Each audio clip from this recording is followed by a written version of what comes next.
All right. That's it. I guess you start. Just what do you like about Christian in the first five, and what made you decide to pull him in the sixth? It's fun. We were just talking about that. It's fun.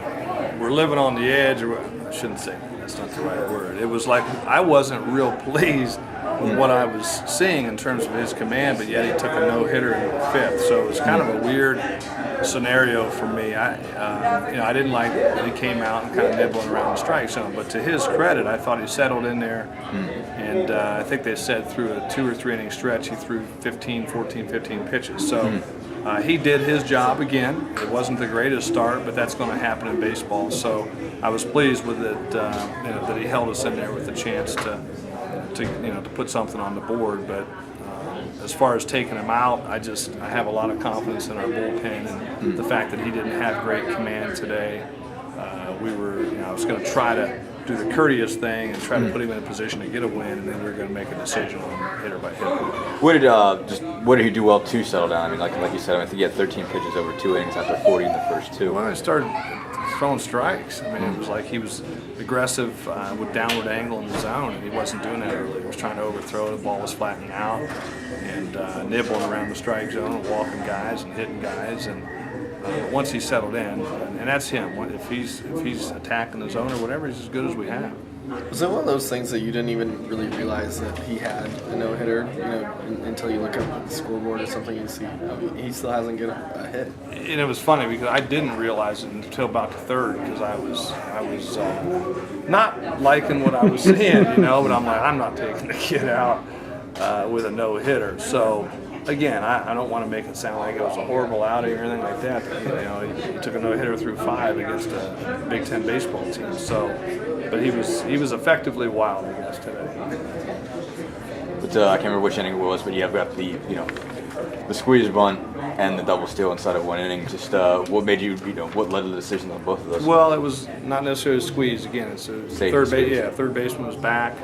Dustin's a pretty good bunter, so if he gets down the way he runs, it's as good as a squeeze. And we thought that run is a big run at the time we did the double steal, and with the left-on-left matchup and their guy throwing the ball as well as he did, I thought we'll be aggressive here and try to sneak one across, and it worked out this time. So, well executed on both guys on the bases. I mean, how many other teams do you think with a 240-pound catcher on third base and a 350 hitter at the plate try a squeeze bunt? Well, but with the bats the way they are, and everybody, we teach everybody's got to be able to handle the bats. But it's more that I think Muth handles the bat well, and he's a good drag bunter. And he was more or less bunting for a base hit right there. So, and if it's down and where the third baseman was positioned, if it was down, we were going to score. He just made a perfect bunt. Scott Donnelly had another really good day today, 2 for 3, 2 RBI. So what's it mean when Donnelly's coming up and getting hits in key spots? Well, I think it's, I think like as the opposition that you kind of take a collective side. If you're in the dugout, say, "Ooh, I got through Schwarber, I got through Travis," and the next thing you look up, you got, a 2013 All Big Ten DH there. So I thought his first hit, the 2-out RBI, was the biggest, and I think he had another 2-out RBI later. But I was really pleased, and in fact, I thought he was the player of the game for us today. How much better has he been? I mean, obviously, I think he bottomed out at 184 earlier in the year. Just how much has changed for him, and what's been different for him in terms of his approach?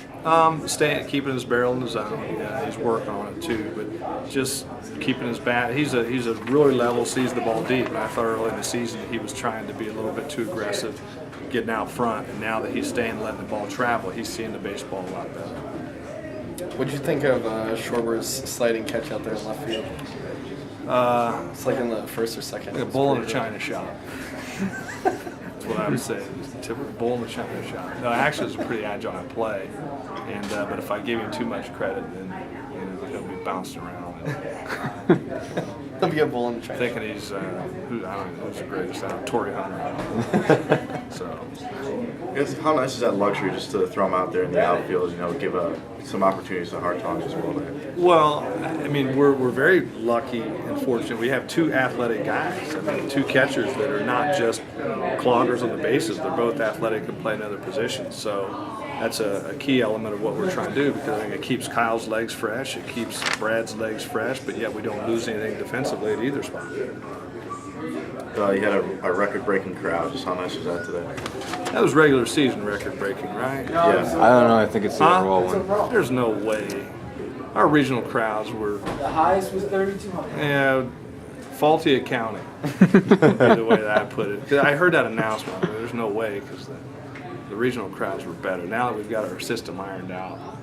But I think as far as a regular season crowd, that was awesome. I'm thrilled that the people are coming out and enjoying Indiana baseball, and this is part of that vision. I'm just, thankful that we're winning and understanding we're not going to take anything for granted, but that's a fun environment for the kids and coaches and hopefully the fans. Good. All right.